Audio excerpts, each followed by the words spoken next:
Por que muita gente fala que o Brasil foi responsável pelo pesadelo venezuelano? Antes de Nicolás Maduro, quem comandava a Venezuela era Hugo Chávez. Mas quando Hugo Chávez morreu, a Venezuela precisava de um novo presidente. Só que Nicolás Maduro, que era o sucessor de Chávez, não tinha o mesmo carisma, não tinha o mesmo apoio. Quase ninguém acreditava que ele iria vencer a eleição. Foi aí que entrou em cena Luiz Inácio Lula da Silva. Lula gravou um vídeo de campanha para Nicolás Maduro. Uma frase resume tudo que falta.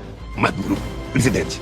É a Venezuela que Chávez foi. E esse não foi um apoio qualquer. Foi o ex-presidente que naquele momento era o mais popular da América Latina. Ele emprestou seu rosto, a voz e sua credibilidade para eleger o sucessor do Hugo Chávez. E o apoio não foi só com palavras, ele também foi um apoio bilionário. Mas o apoio nos bastidores foi ainda mais forte. Para vencer as eleições, o Maduro importou a máquina de milagres do PT, que eram os mesmos marqueteiros que elegeram a Dilma e o Lula. O vídeo gravado pelo Lula rodou a Venezuela inteira. Foi usado em comício, na televisão, nas redes. Para milhões de venezuelanos, se o Lula apoiava o Maduro merecia uma chance. O resultado? Maduro venceu por menos de 2% dos votos. Uma das eleições mais apertadas da história da Venezuela. Para muita gente, sem o apoio do Lula, a história na Venezuela seria completamente diferente. Mas o que o Lula fez antes da eleição de 2013 foi ainda mais decisivo. Foi ele quem articulou a entrada da Venezuela no Mercosul. Foi ele que abriu os cofres do BNDES e fez empréstimos bilionários para as obras venezuelanas, tudo construído por empreiteiras brasileiras que depois caíram na Lava Jato. Com todo esse apoio, o Maduro assumiu o poder, e o que veio depois foi um desastre que muita gente acredita que o Brasil ajudou a criar. A Venezuela deixou de ser um país e virou um escritório do crime. Narcoterrorismo, corrupção, tráfico de drogas. Maduro anulou o poder do Congresso e tomou o controle do Supremo. A Venezuela começou a desmoronar, a inflação chegou a 1.000.000%, a produção de petróleo despencou, hospitais ficaram sem remédios, supermercados ficaram sem comida. Em certo momento,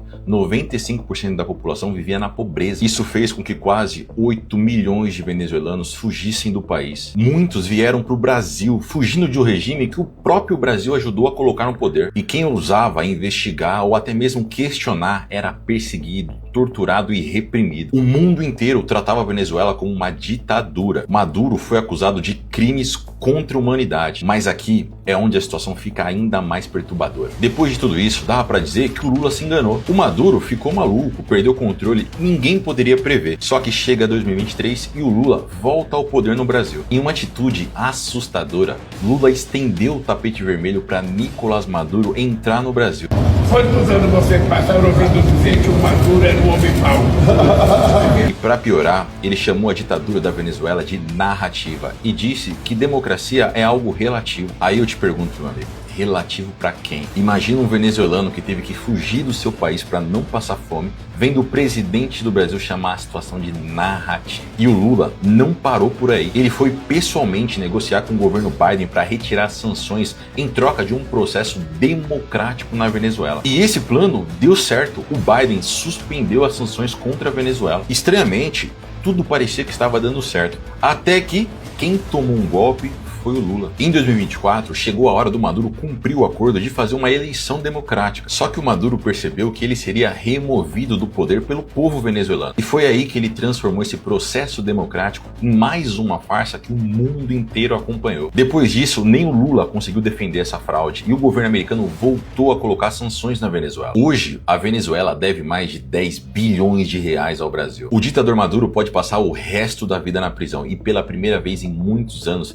os venezuelanos finalmente voltam a ter esperança que o país pode ser livre. Sabendo de tudo isso, eu me pergunto, será que ainda tem alguém que defende o que aconteceu na Venezuela? Se sim, eu gostaria de ver o seu comentário explicando o porquê. E é claro que o que eu te mostrei aqui, dificilmente você vai ver na televisão. Por isso, não esquece de deixar um like e seguir esse perfil para avisar o algoritmo que você quer mais conteúdos como esse.